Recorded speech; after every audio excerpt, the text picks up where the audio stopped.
Welcome to this edition of the Million Dollar Mastermind podcast. This is where we pick the brains of high achievers from all walks of life and get their hard-earned, real-world insights on winning.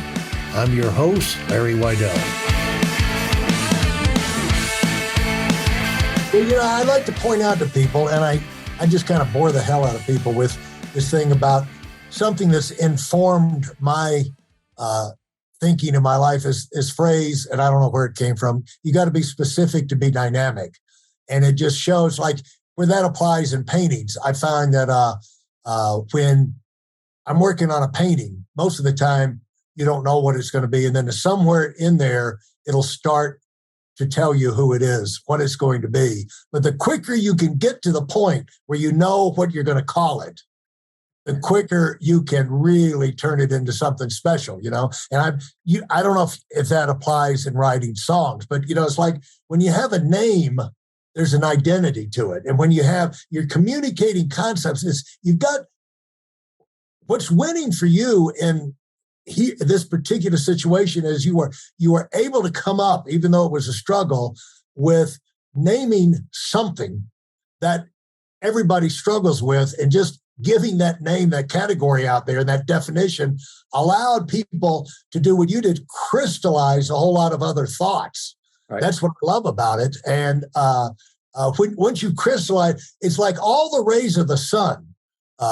It's like I used to say, all the rays of the sun are available for everyone. But if you take a 4-inch magnifying glass and you take that anywhere in the earth where you can get sun power, and you can put it on a spot, you can start a fire. Right. And so that's the whole thing about being specific. But a lot of times we're like, what is it? What are we going to call it? But that is worth the struggle to get it, because that sets you off on a whole new adventure. And when you got that, how did you proceed after that idea, that phrase, that concept jumped in your mind? What did that trigger? Well, it was the process that triggered the phrase, not the other way around. Right. Yeah. Then you had to write and communicate it, Right. Oh, yeah. Right. But it kind of was a natural outgrowth of what we were doing. It wasn't a starting place. Right? And what were you doing? Let's just say to people because too many people out there, Kevin, are trying to do it themselves. And if you can get a group of people where you're bouncing ideas off, you're probably going to get where you want to go a lot quicker. They don't have to be in business with you, but if you have, that's one of the things that's kind of a amateur mentor type thing, is you got some friends that are like-minded. They care about what you're talking, what you care about, and you can bounce things off. You can start a process of kind of narrowing in on it, like you guys did. How long did that process go? What would you have described that process before you came up with that name? What would you have described to me the process you were going through? Well, I would describe it as writing a book. Actually, so let me not be a trite here and say something about writing. So it's one thing to get a group of people around. Right. With a conference room with a whiteboard, whatever, throw ideas around, talk about things, come up with some ahas. That's great. But let me say something that I've learned about writing. So writing is discipline of thought. Yep. And so, you can have all of this, all these great ideas and all the, these words and terms and things floating around. But if you're forced to write them down in a way that others can consume them, right, you have to have discipline about the way you're thinking about it, because the ideas have to add up to something and they have to connect to each other. So I've always told, I've had this whole career of collaborating with CEOs and thought leaders on books. And even though I don't write every book that comes to it, I always have CEOs coming to me and asking me about writing a book. And one of the things I always tell them is you will be a better person and a better thinker just by having written a book, because it will make you take all of your theories and your disconnected ideas and put them together into something that's holistic, because that's the way a book has to be. And by the way, about this whole thing about writing, when we write in Play Bigger about category design and how to do this, what we're telling companies and the way we practice this is that the most important single outcome, after having all the discussions about what your company is really doing, what problem you're really solving, what should this category be called, having all those discussions, the main product is something we call the POV. It's not long. It's maybe 800 or 1,000 words. It's a narrative story that tells the world why this problem exists, how it should be solved, and why this particular company is the one to solve it. Basically, that kind of format. Yeah. And if you are forced to write that down in really clear language, so that that you could hand it to anybody in your company and they will understand exactly what this company is all about. You could hand it to any partner and they would understand exactly what this company is all about. And you could tell the public and they'll understand exactly what you're doing. That is the most important single thing you can do, because if you do that, then you have a common way of talking about everything else that you do, whether it's the sales decks you put together, whether it's the instructions you give to the product team, whether it's the way the marketing department goes out there. But if you have this common way that you've all decided this is the way we talk about ourselves and the way we talk about what we're trying to build here, that's the best starting place you can possibly have. And it's got to be written down.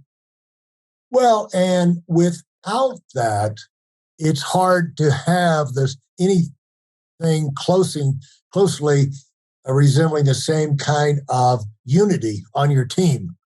And it's where they understand what they're doing and how that, why that's important to what the company's doing, how they fit in and why there's value behind what they do. But when you can explain to people what your company is all about, not only other people can understand, but the people who work there, it helps keep them on track and keep them focused, and makes that a lot easier for management. You're not. Oh, absolutely. It's person remind them, remember now, this is what we do. It's like. No, we have one of the things we found as we've done this in practice is that it creates exactly what we're talking about. To use a word, alignment. It creates alignment inside of a company, and not only that, but it becomes the foundational document of a culture. Yeah, and so once the other thing that happens is once you have that, you talk about employees who are not on board with that are going to leave, and you want that to happen. Right. And in fact, other people who are out there, other talented people who understand what you're about, who do believe in that, right, are going to be the ones that come to you and say, I want to work there. And so it's going to help you. It's going to help any company essentially sift its culture to the point where it's got a bunch of believers on board. Yeah, that are going to really help it carry out what the mission is it wants to do. I want to back up. I couldn't agree more. And I'd like to back up and point out something you did really cleverly early in your career that maybe you weren't aware how smart a move it was, but some way, somehow, you got yourself into a position, a job, an occupation where you're working with USA Today, in a position where you could follow your natural curiosity, you could write, and you could really be at your best, but it would open your education. It would put, when you think of having an unlimited education leading to unlimited opportunities, that's really kind of opened that door, but it never would have happened in the same way had you not been able to get on with USA Today writing on technology. So how did you get that job? Because see, the reason I point that out, there's a lot of people that are just starting out and are going through a transition, and they're wondering, how can I position myself as a next step that would really help give me advantages for propelling myself on where I want to go after that? And how did you get that job? What put that in your mind? Well, a lot of what happens in life is at first serendipity, and but then what you have to do with that serendipity is become intentional about what you do with it. Yeah. So let me explain. I I ended up, we went from the Binghamton newspaper to a newspaper in Westchester County, which is, and both were owned by Gannett. Yeah. And I was working as a technology writer in Westchester County, which was also where there was a big IBM contingent and other technology companies. USA Today had just started. I don't know how old it was at the time. It was still pretty much startup stages. And they needed to pull in reporters from some of the other Gannett newspapers. One day, the business editor came over to me and said, "Hey, USA Today is interested in having you come join them. Do you want to do that?" It turns out that they were asking me because about a bunch of other people turned it down and didn't want to join it because USA Today was a risk, right? It was kind of a new thing. And but I was 25 years old and I was like, hell yeah, I'll go for whatever. And as far as I know, it could have closed in another year. What was it? It wasn't going to cost me anything. I was single. I was, mobile, and so that's how I got in the door at USA Today. But I always had something I tell my kids who they probably get sick of me hearing is have big goals and small plans. And I always had big goals of like I wanted to be, and literally this was a thought. For the time I was in college, I wanted to have a national newspaper column. And I wanted to write a book. Those were two big goals that I had in my head. Right. I didn't know how I was going to get there, but I was going to try to do whatever I could to get there. And so this serendipity of landing at USA Today, and I just I started as a reporter and as a writer, and I knew you had to sort of win your way to being a columnist in newspapers because that was kind of a special position, and I worked at it. I mean, once I was there and I had the opportunity, became very intentional about trying to get to that point where they asked me to be a weekly columnist, and that gave me a whole platform that was then my own. I could decide what I wanted to write about, which meant I could decide who I wanted to talk to, what interesting things were out there. And that in turn led to that, your point about my curiosity is I could follow my curiosity wherever it wanted to take me. Yeah. And so, I turned the serendipity into, some intentionality going after the goals I wanted to achieve. That thing of following what you were interested in or what you thought would be interesting, that is the answer for leaders, people running things. Like they're saying like, well, what should I do with a company? We're going to have a contest. What kind of contest or what kind of product? It's like, what direction should we go? It's like, well, what do you want to do? What can you get excited about? Because I would have found, like, you plan a meeting. Did we plan it enough? I don't know. Are you excited about it enough? Can you think of something? Are you excited about it? Are you getting ready, thinking about doing it? Well, then you probably got enough planning in it. But it's just like, if you're excited about, and in doing these interviews, what I find out is, I'm usually furious at myself that it's over of things that were obvious, lay down perfect questions that I forgot to follow up on, because you can't get everything in an hour. So, oh, well, next time I talk to Kevin, I'll ask him that, But the thing is that I usually follow what am I curious about? And I usually see that keeps things interesting. That people, if you follow the things you're interested in, it'll probably turn out pretty good. You'll probably be able to turn that into something fun for other people too. And you've been able to do that time and time again. And when did you get the idea that you could propel beyond working with USA Today and become a writer full-time and go beyond just having a nationwide audience? Yeah. Well, and again, I'm going to go right back to serendipity, to intentionality. Yeah. I had the big goal of someday I wanted to write a book. I didn't know how. I was working at USA Today in it was the early 90s. And all of this stuff was starting to happen about, if you remember, like things that what was called then the information superhighway, and right, yeah.